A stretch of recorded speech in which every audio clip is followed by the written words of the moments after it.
I swear, I thought I heard something just now. Or is that just in my head? Maybe just in your head. Maybe it was in my head. So, everyone, this is Onyx Spade here. And, you left it a surprise. What you wanted to review something with me.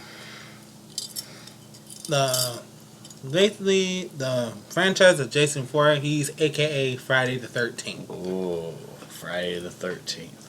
A very good series, actually. Jason Voorhees is one of my favorite horror people, simply because he's so creative with his ways of slaughtering and butchering. Mm-hmm. So, I know you are just dying to talk about the first one, because the first one is both of our favorites. Dying, no pun intended. So, lead on, sir. Alright, first one is the first Friday the 13th does not have Jason Voorhees, but has Jason's mother, Pamela Voorhees. Mm-hmm. She's the killer. Can you believe it? And basically, here's the background story. Mm-hmm. And so most people just skip ahead to like the second movie where Jason starts doing the killing and all that jazz. But anyway, first one, story begins way back in 1958, I believe. You're doing good. Not bad. Well, funny enough, I just watched the movie last week. I rewatched it. Not bad, man. But begins back in 1958, Camp Crystal Lake. Camp Crystal Lake. And basically, Jason's mother was basically she was, I think, the cook of at that point. I think she was the cook. She was the cook, I think. And basically, her son was one of the campers. Mm-hmm. Poor old Jason. Yeah, from what I heard, he wasn't exactly the handsomest kid to look at. Yeah, he was a very, he wasn't very attractive. Yeah, not even in young standards. Yeah. But what happens is basically her son drowns, and none of the campers heard him. Mm-hmm. So they just basically thought that neglected him. Then nothing happened and all that jazz. But that was the year before, 1957. Mm-hmm. And basically what happened is she takes her revenge. Mm-hmm. And on every counselor that worked at Camp Crystal Lake. No, it wasn't just that day. It was all the counselors that were there since then. Okay, yeah, that makes sense. And basically the story starts in 1980. Mm-hmm. So this is 12 years. Mm-hmm. No, 13. Well, 12, 13 years. Depends on how you want to do your math. Mm-hmm.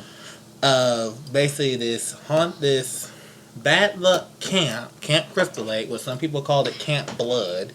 Camp Blood, yeah. Mm-hmm. Okay. And so the fact of the matter is and the reason they call it Camp Blood because of the blood of all the counselors. Yeah. Yeah. When it comes to Friday the 13th, it's a very interesting story, everyone. It's a very, very interesting story. Because, once again, it's a horror movie, but the first movie was always the most important one to remember in the whole batch. Mm-hmm. Yeah. And that was the original actress that did Mrs. Voorhees, Mm-hmm. Betsy Palmer. Betsy Palmer. Yep. It's sad I know all this. That is not sad that you know all that. You know it's not sad. But anyway, she ends up dead that year. She gets beheaded by the only counselor she couldn't kill. Which is? Her name was Alice. Good. Which is kind of interesting if you think about it, because you don't see her kill the rest of them, but you see her trying to kill Alice. Yeah. But she doesn't succeed. Yeah, she doesn't succeed at all. Which I find kind of odd. Why do you think that's odd? Because why are you gonna like not show? Well, actually, I think it's in one of them. You do see part of her, but you don't see her face. But you do see part of her. Mm-hmm. You see like the lower half of her. Yeah. When she gave that girl a ride. Mm-hmm. So what would you rate Friday the 13th, the first one? I'd give that a 9. Mm. Is there a specific reason why? Because it's the background story. Oh, yeah, basically. And it's actually one of them rare good background stories that actually makes sense if you think about it. if you think about it, this, some background stories make no sense or they're boring or whatever. This one Yeah, they actually is don't. interesting and actually makes sense. That's true. A mother lost her son, and she basically goes crazy. She basically goes and gets revenge. Yes, and thing is, but there's so much, because technically they basically just wrote him out as a nobody, technically. Yeah. So that, of course, adds insult to injury, makes things worse. Mm-hmm. So she basically vowed to kill every counselor that ever stepped foot on Camp Crystal Lake. So I know you're waiting on this. You know you won't talk about the second movie. The second one's the introduction of Jason, which takes place a year later. Now, can you tell everybody how Jason lived through his drowning? Actually, I don't know that. Yeah, that's the thing. Not many people do. They say that maybe Jason was reborn by the death of his own mother. No one really knows, but yet there's so much theories that go around as to why. But Although that could make a little sense. it does. Now, let's start talking about this second movie. Takes place a year later, and apparently Jason finds the address of the one of Alice, Mhm. who was the only remaining counselor from the first movie. Mm-hmm. And this is the introduction to Jason's rampage. Oh yeah, What a rampage it was. And most people speculate it's because of the death of his mother. Yes. Because if you look carefully toward the end, there's like this sort of shrine-like thing he's made. It has the sweater, the knife, and her head. Mm-hmm. I do remember that. You start to see this shrine, and so this shrine thing he's built. So the storyline of the second movie. Basically, it's the beginning of Jason's rampage. And there's new counselors. Mm-hmm. There are some people trying to warn him. Oh yeah, there's something I did forget to mention. Mm-hmm. That crazy guy, Crazy Ralph. And is this in the first movie or second? He's in both. He died. He gets killed in the second one. Okay, and explain who Crazy Ralph is. Well, he's Crazy Ralph. He's basically the town drunk. And yes, he's crazy. And he always every time he gets drunk, he says, "I'm the messenger of God. I'm here to give you a warning," or something just like that. And how was he killed in the second movie? He's basically like this barbed wire string like thing, Mm-hmm. and he's strangled to death. And who's strangling him? Jason strangled him. There you go. And now, if I remember this correctly, I think. Hold on. No, I take that back. Because, yeah, I'm right. Because Alice was the last counselor, but Ralph wasn't a counselor. He was just crazy. He was just crazy. But he was also in the first movie. So there was two people that made it from the first movie. Technically, yeah.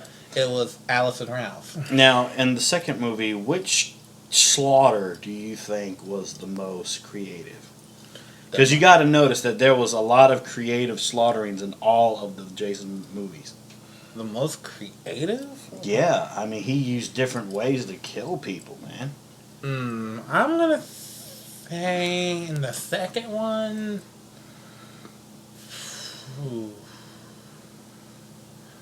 I think it was probably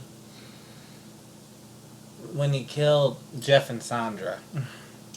Because he killed two birds with one stone, technically. Yeah, he did. Yeah, and you got to also realize that as the franchises went on, Jason's creativity rose. And actually, well, we'll get to. Let me know when we get to the third one. I'll let you in on something. So, what would you rate the second movie? I give it a 9 as well. Yeah, it was more of a good revenge movie Yeah. in my case. Mm-hmm. Yeah, man. Let me tell you, the first movie and the second movie are always in my top faves. Especially if you think about the fact that Halloween is coming closer and closer to us. Mm-hmm. So, the third movie. Now, third one was always also a good one, but also introduced one major thing that you would see throughout the rest. Which is? This was the introduction to Jason's hockey mask. Yeah. Because in the second one, he just had a bag over He just his- had a bag over his head. But in the third one, throughout, that was the introduction to Jason's hockey mask. And how did he retrieve the hockey mask? I can't remember. Because it don't show when he gets it. You just see him having it. Yeah. But I don't remember how he got it. So what's the storyline for the third movie? Well, third movie... Well, basically the storylines are pretty similar, except this one's a little different. This one doesn't have counselors exactly. Yeah, what did it have? It had people that were just spending the weekend camping at Camp Crystal Lake. Mm. But supposedly there was one of them that was there before, but you don't really see her in any of the earlier movies. But she claims she was there before. How many years do you think passed?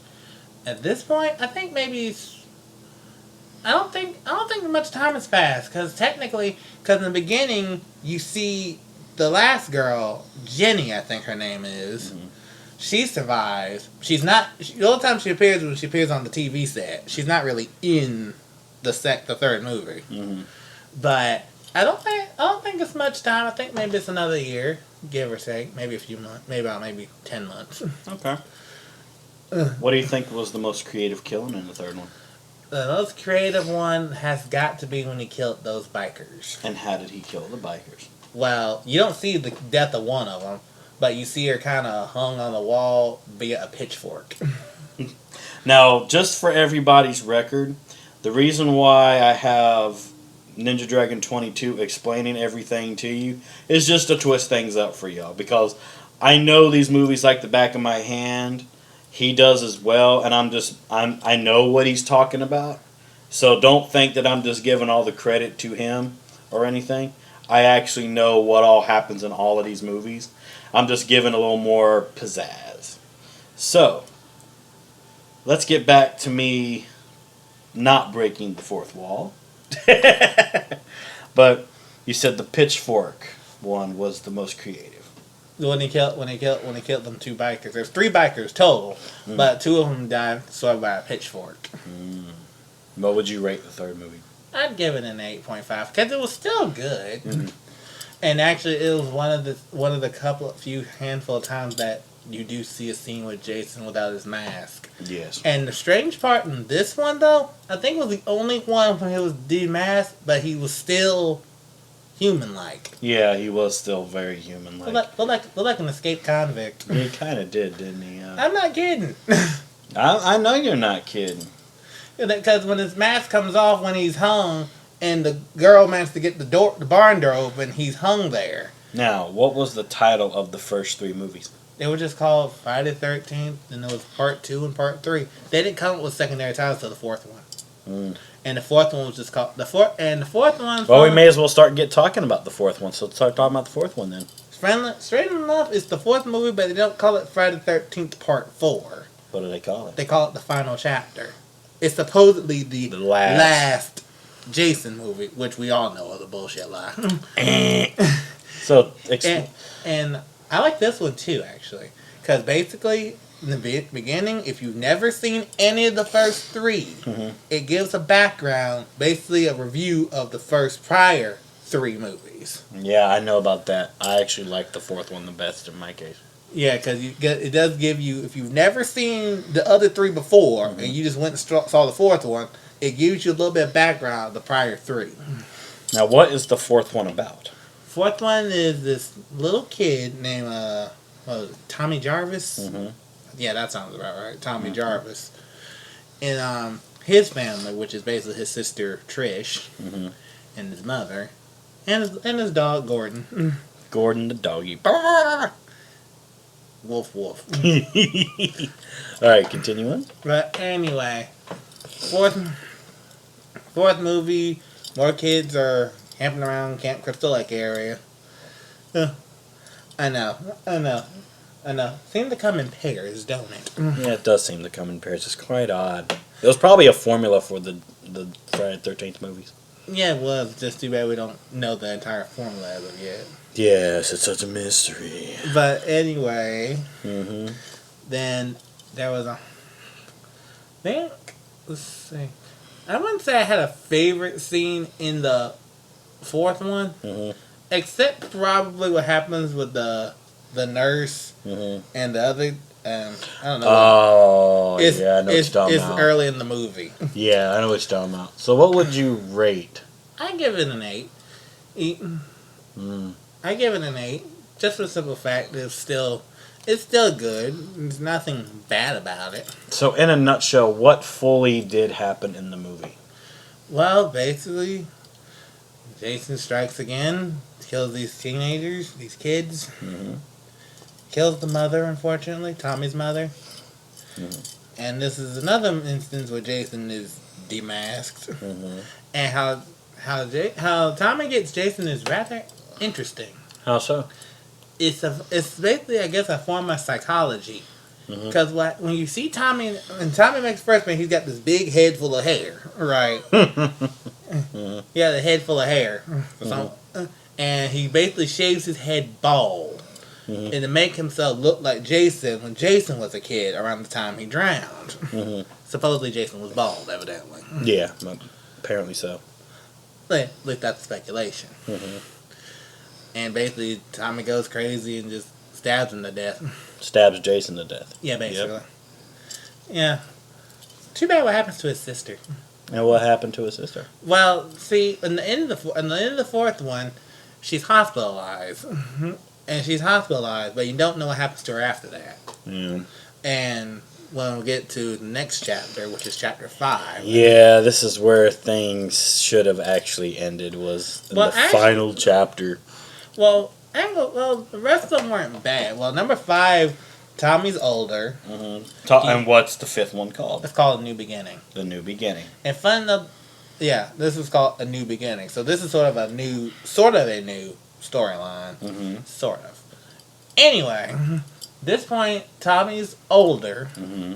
Scatterbrain, because he has not gotten over what happened when he was a kid. He hasn't. Who wouldn't? Yeah, so he's at this halfway house. He's at this halfway house, Mm-hmm. and he's at the halfway house in this one, and he still thinks Jason is following him. Okay. So he suffers from paranoia, Schizophrenia. not schizophrenia when you think you're two people. No, paranoid schizophrenia. Paranoid schizophrenia. Yeah. Basically, he thought he was being followed and thought everybody was out to get him. Yeah, well, that proved partially true. And did Jason come back for this movie? That's the weird part. That's why I asked you. That's sort of the weird part, because he does, But he doesn't. but he doesn't. And explain that to your viewers watching at home. And because this is why I said it. Yes, you do see a Jason. Mhm. Yes, but the weird part of this is you don't really exactly know. By the time you got to the end of this movie, you don't exactly know if was there really a Jason or did Tommy have a split. Was Tommy so far gone he had a split personality? Yeah, it made you wonder. Mm-hmm. So what would you rate this movie? I give it a 7. Yeah, I can agree with that. Now, what was the next movie called? Jason Lives Part 6. and this actually answers this actually sort of answers your question. Start talking. Number 6. Tommy wants to make sure Jason is really, really dead. Mm-hmm. So he goes to this isolated gravesite, Mhm. And it's him and a friend of his. Mhm. Friend doesn't really matter. He ends up dead. Mm-hmm. Apparently, a bolt of lightning wakes Jason up from his grave. Mm-hmm. Resurrection by a bolt of lightning. Who would have guessed it? And Oh, man. and and technically there is another camp at this point, but they try to override the bad publicity by changing the name of the camp to Camp Fourscreen. It's still Camp Crystal Lake, but they call it Fourscreen. They're trying to erase all the bad publicity. Oh, God, yeah, this was actually a very entertaining movie for me. Yeah, it was. There's actually the guy that plays the main sheriff. Mhm. I can't remember his name, but I've seen him before. I know who you're talking about. I don't know. I can't remember his name. But continue on.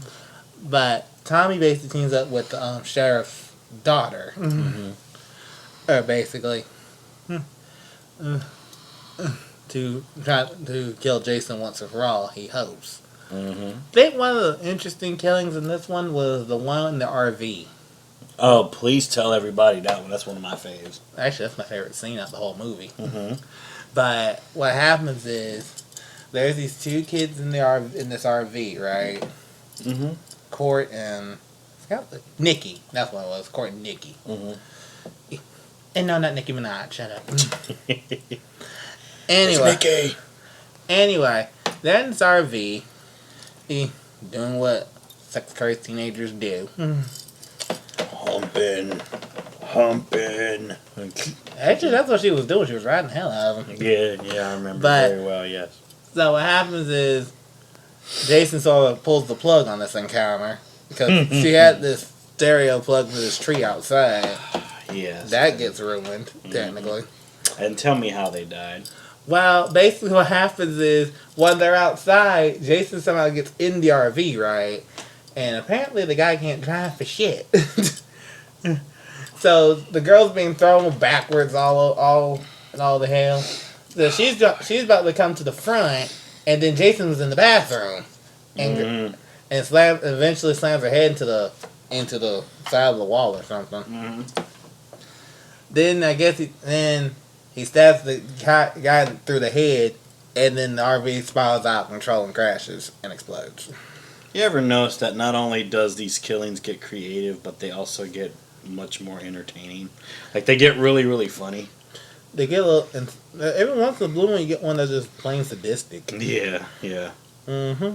Kind of reminds me of another specific butcher knife wielding horror person we'll talk about one day. But, how did this movie end? Actually, I can't remember. Really? This one I can't remember. I don't exactly remember how this one ended. So what would you rate this movie? I'd still give it 7. Now, what was the next movie? Now, number 7, The New Blood, I really couldn't say much about because I never really watched it. And was there a reason why? I just never did. Wasn't really appealing to you, I'm guessing? Well, it wasn't appealing. It just didn't really grab my attention that great. All I know is how it ended. And how's that? Jason ends up chained at the bottom of Crystal Lake. I know. I remember something like that, right? Oh, man. Yeah. I couldn't give this one a ranking because I never really watched the whole thing. So what's the next one? Jason Takes Manhattan, And that's one of my favorites. number 8. Let me explain my favorite scene of this before you talk about it. Do you remember when he's on top of the rooftops fighting the black guy? Julius. When he's fighting Julius. And Julius is like punching the crap out of him and everything. And he's like, come on. Come on. Come on. And then Jason just like uppercuts him and his head comes off and falls in the dumpster down in the alleys below. Am I the only one that I always said 10 points? I said 20. So, explain this movie to everybody. Well, Jason aboards a crew. Guess it'll be a senior class cruise ship, I guess. This is how you knew they were running out of ideas. Well, I guess they were trying to mix it up a little bit. I guess. Basically, I guess it's like the seniors, like class seniors. I guess they're on this cruise ship going to Manhattan. Hence the name why the title is called Jason Takes Manhattan. And he gets on board of this ship, and actually the way he killed most of these people were actually pretty interesting.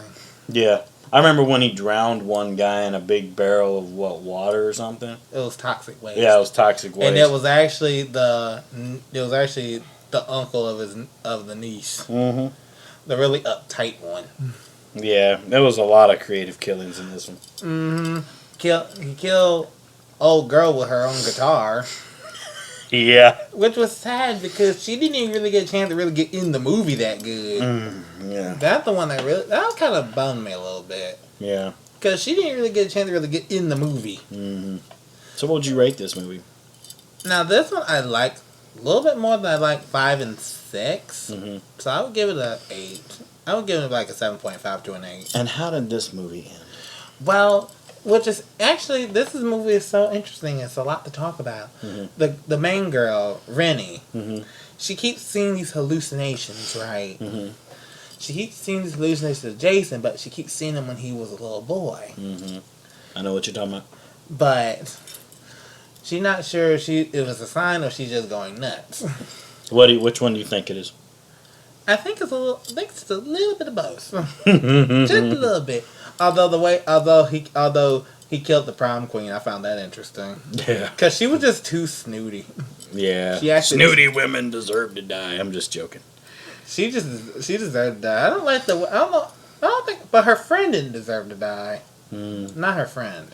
So what exactly is the ending to the movie? Well, basically what happened is let's see, who makes it to Manhattan is Julius. He's dead. Well, duh. Yeah. The woman, I forget her name off my head, Miss Van Dusen, that's what it was. She's dead. She died in the police car when it exploded. Charles is dead. He died in the toxic waste. Yep. So that one leaves Sean, which is Rennie's boyfriend per se, and Rennie herself. So basically, they try to escape him through. First from the alleyway, then it's the subway. I remember the subway. They think he's dead in the subway, but he appears again. So they're running throughout Manhattan until they get to the sewer. And the sewer supposedly empties out this big thing of toxic waste around midnight. And they're lost in the sewer toward the end. And what happens is you hear this echo of Jason's voice as a kid echo throughout the sewer, and then the toxic waste is coming because Jason's right behind the both of them. And do you know what Jason says? I can't remember. I think is his voice pleading for his mom not to let him drown. Ah. I believe that's what it was. And then that's the end of the movie. Well, basically he gets caught in the toxic waste, but what happens is very weird. Which is? He sort of dissolves, but he doesn't dissolve as in disappear. He dissolves back into a little kid. I know what you're talking about, yeah. I always thought that was kind of weird. You just see this hockey mask floating atop this toxic waste. Yeah. So, the next one. Can you believe that I keep saying that? The next one? Well, and believe it or not, folks, there's actually not very many left. That's number 9. It's called Jason Goes to Hell. That's number 9. Yep. Yeah, the final Friday. This one's interesting in its own right. How so? I just found it very interesting because this time Jason's not exactly Jason. What is he? He's sort of it's basically like, how can I explain this? His spirit. He's an essence. His essence, yeah, we'll go with that. Yeah. Basically, his essence inhabits different people, but it goes from person to person, so it's not really just one person. The curse of Jason Voorhees. I guess that's one way you can look at it. I guess that's one way you can look at it. And tell everybody what happens when Jason's essence possesses this person. Basically, go on a killing spree. Yeah. And actually, there's one part in this movie I'm a little ashamed to say it's my favorite. But okay, remember when it happens? The big fat black dude, right?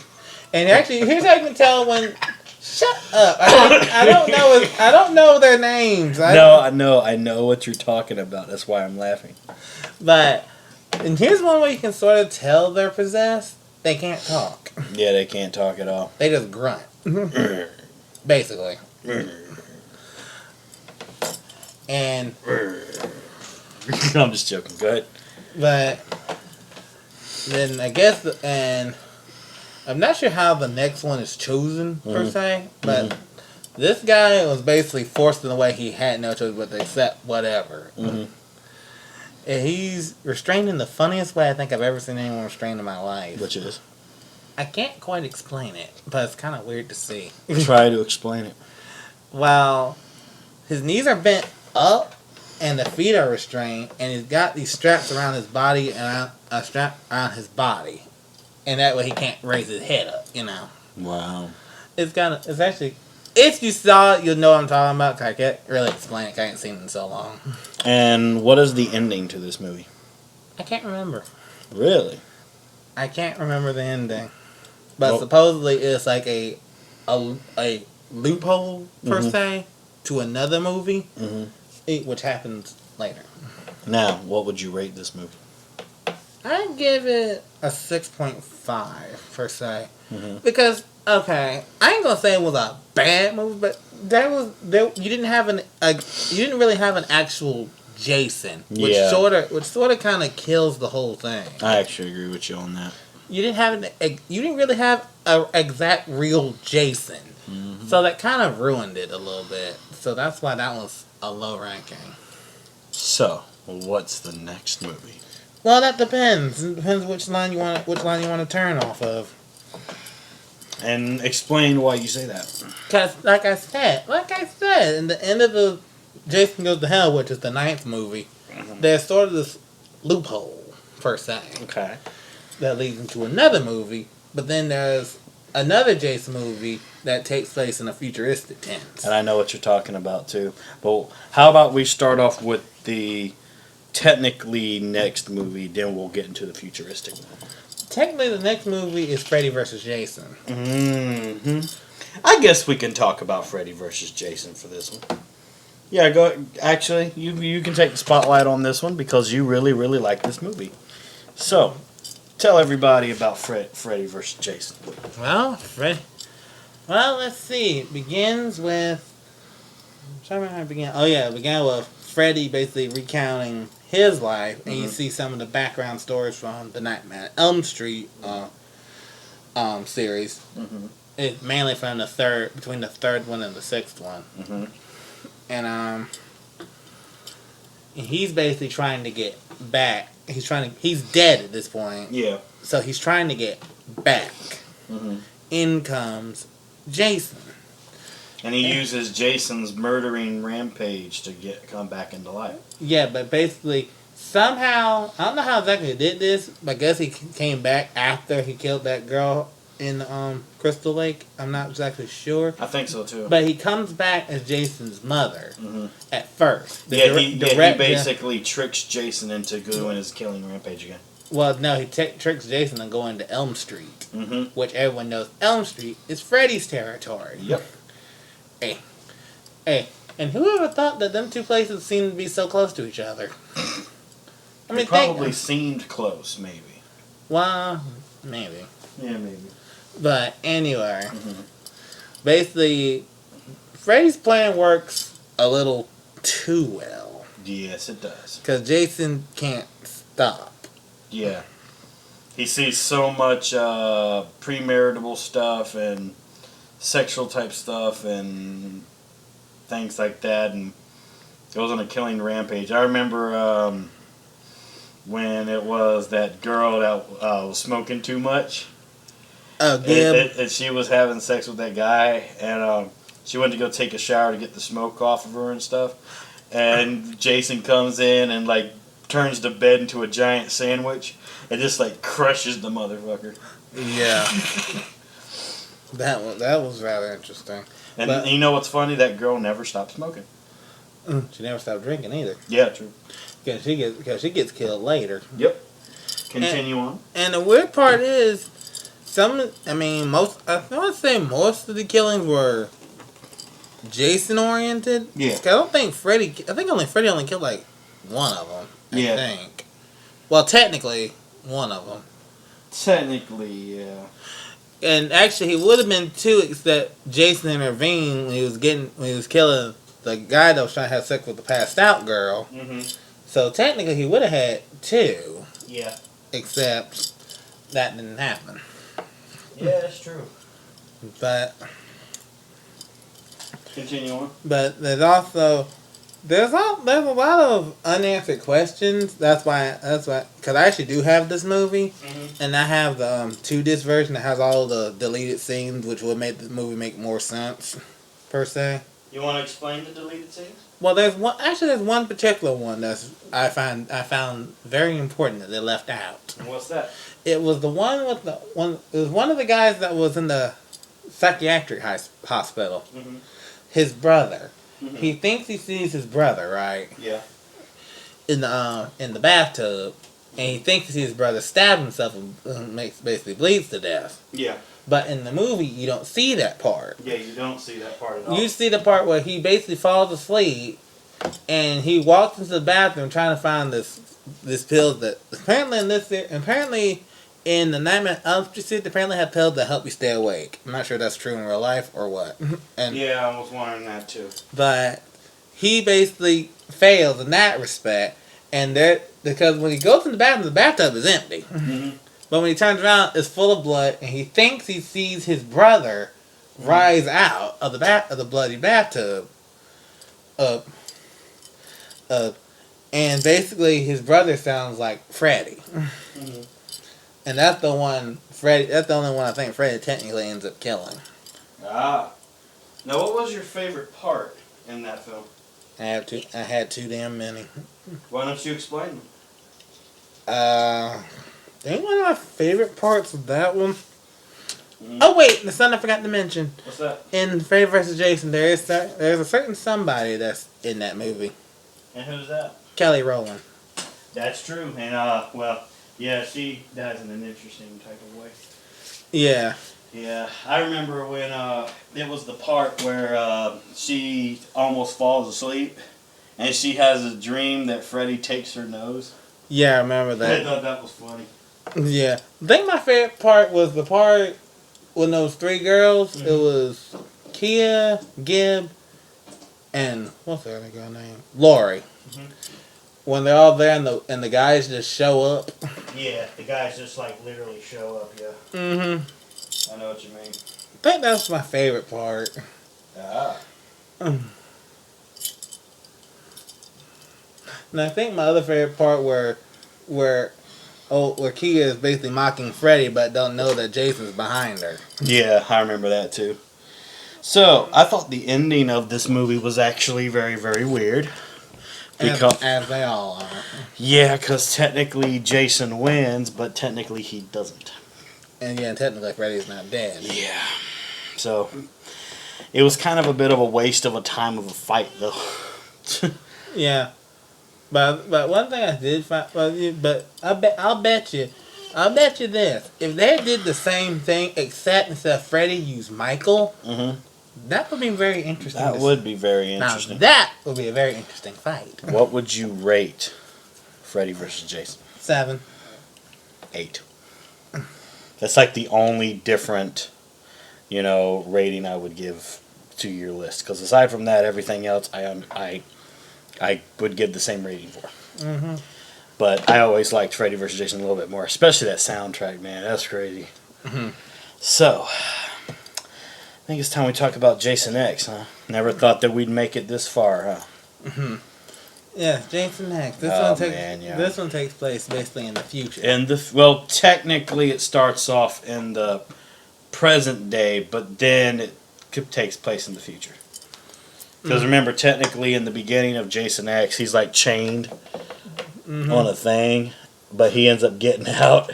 Yeah, and he puts one of the security guards on instead. Yeah, and then like he gets stuck inside the freezing chamber, cryogenic time chamber thing, with another person, if I'm not mistaken. Mm-hmm. And it gets sent all the way into the future. Yeah. Which is where the most creative killings come into play. I'd talk about the story first, and I'll talk about my favorite killing. Well, basically, some years has passed, Mm-hmm. and the people in the future have ways of bringing back people that were cryogenically frozen. Mm-hmm. As the case of Jason and Rowan, I think the woman's name was. I think it was Rowan. Yeah. Uh-huh. And they bring her back to life, but they unknowingly they bring Jason back to life too. Yeah, they do. But they don't do that one on purpose. Yeah, they don't do it on purpose. It was an accident. He just started thawing out. Yeah. And basically,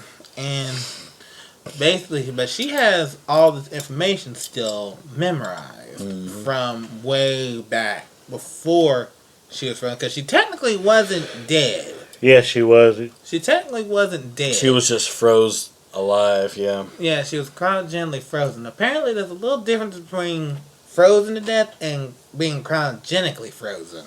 Yeah. Apparently, there's a difference. The difference is I'm not certain. But And then there was the introduction of nanobots in one scene where basically they were able to blow Jason's head off, and his head recovered. along with the rest of his body. Yeah, he became a Robo Jason. I thought it was Metal Jason, but Well, I call him Robo Jason because he was a machine as well. I can sort of say that. Remember, because one of his arms got destroyed, and he gained like a stronger nanobot type arm, and his head was exploded, but it gave him like a new mask. And he looked like a freaking Grim Reaper. And my favorite killing in that one was the Doctor, where he froze her head to death and then smashed it. She wasn't a doctor per se. Yeah, but I know what you're talking about, but she wasn't a doctor. and her head was smashed into a million pieces of bloody ice. Yeah, that was kind of creepy. So, now there really wasn't a good ending for this film because a guy risks his life to kill Jason, and technically in this part, Jason actually is dead. Technically, he gets killed by coming through the stratosphere, and the only thing that's left is the head. the mask basically. Well, it looked like the head to me. Well, no, remember, the ending was just that robotic mask just floating in the bottom of the sea. I thought it was his head floating down. It was his mask. Whatever. So, what would you rate this film? Since I do like, futuristic type stuff, I'd give it an 8.5. Cause I do like futuristic type stuff. I do too, but I'd probably give this a 7.5 because it didn't have the horror feel. It just had a futuristic feel. I can sort of see where you're running with And that. Jason is supposed to be the man of horror. Well, aside from Freddy, Michael Myers. and Michael Myers, but You gotta admit, those kill scenes were rather interesting to see. oh yeah, especially with the laser gun guys. Yeah, one hits his back broke, the other gets smashed into a wall. I remember when one guy gets a knife stuck through his back. He's like, I think he was like, what? It was like this is just a flesh wound. Then the knife goes deeper in him. He's like, oh shit. No, it was a spike. No, say it wasn't a knife. It was like a spike or something. He's gonna take one of that to put down this old dog. Then there's a second one coming. I was like, yeah, that'll do it. Yep, that'll do it. But technically, he didn't die. Yeah, kind of. Yeah. No, he didn't die. He didn't die because he was the same guy that risked his life later. Yeah. That was Brodsky. He didn't die. That was Brodsky. Yeah. Although in this movie, there was something I kind of didn't like. There was two cases that it was more of suicide attempts more than actual kill scenes. Yeah. There was two of those. I can agree with that. One was the girl that completely lost her mind. Mm-hmm. She thought the shuttle was going to get her away, but crashed into the ship itself. Mm-hmm. She's dead. Mm-hmm. Although the other guy, Waylander, his was similar to Brodsky's, except his failed. Yeah, his actually was a complete utter failure. But he had sort of a similar idea to Brodsky's plan, which happened later. It just his didn't work. So, out of all of the Jason films, which one was your absolute favorite, and which one would you recommend to everyone to start off? Start off, I would say, let's see, my favorite, Strength and Death, my favorite one was the third one. That was my favorite. And which one would you recommend to people? I'd probably say the fourth one because it gives you, I'd say either the first or the fourth. Mm-hmm. First one, the background story, and the fourth one, you can, if you don't get it exactly, you can still catch up. You can still see most of the kill scenes from the first three from the fourth one. Yeah. At least the important ones. Well, let me see. I would probably recommend the first one and the second one. Okay. I mean, I agree with you when it comes to, what was it, the fourth one? Mm-hmm. I can agree with you on that one. But there was just something about that first one where it was Jason's mom doing all the killing that I just absolutely loved the backstory. thing they were doing for it. And not only was it a horror story, Mm-hmm. you actually felt bad for what happened. You know, Yeah. It's like you want to be mad at the woman, but at the same time, you understand. you kind of see what happened. Yeah. Because I had to watch this movie several times to actually understand why she was doing it. Because my first time I watched, I was younger. Yeah. And I'm like, okay, she lost her son because the counselors weren't paying him no attention, and he drowned to death. Mm-hmm. So I kind of see where all that anger and resentment toward counselors would come from. Yeah. But also, you forgot to mention in the Freddy vs. Jason movie that Freddy showed everybody what Jason's true fear was. Water. Yeah, because he drowned. Yeah. Because not really many people would really realize that, Freddy actually brought out the fear in Jason. That was one of the only movies where Jason was actually afraid. Because when Jason was pulled into Freddy's dream world, okay, that's where Freddy's the most powerful. Right. But at the same time, that was the only movie with Jason where he was literally afraid. He was scared. Mm-hmm. Because also, another way to notice it was, aside from the water wall that he put between him and Jason, when he launched the water at Jason, he turned into a little kid in fetal position with a hockey mask on, and he was crying. Yeah, that was Jason as a kid. Yeah. Isn't it weird when you see a person or entity? Entity? Well, remember, when Jason was in hell. Uh-huh. Yeah, that's what I mean by entity as well, because at one point, he was possessing other people to do killings, remember? Yeah. So, person and entity. This is like the only time you would ever see somebody that was merely invincible. Be merely exposed. And scared. And why not let it be Freddy to do it? Which also, that would give one extra point to Freddy, because Freddy did the one thing no one else could. Make someone strong and invincible scared. And showed that no one can escape fear. Mm-hmm. Yeah.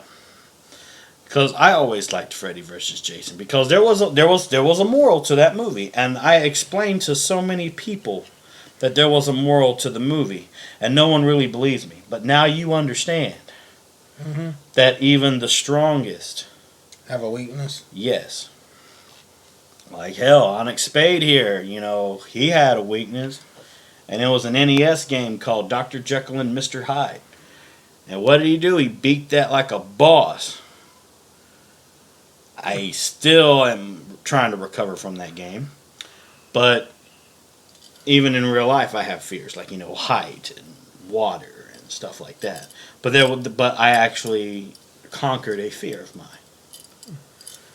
I was never a fan of heights, and I was never a fan of fire.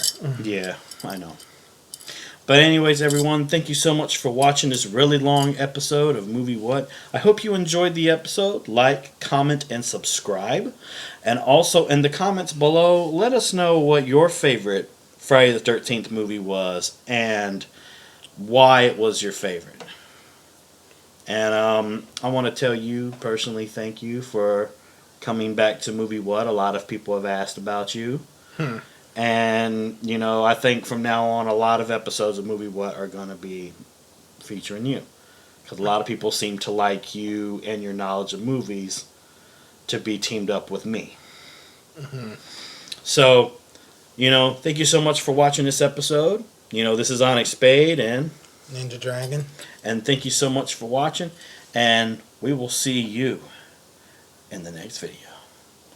Bye-bye.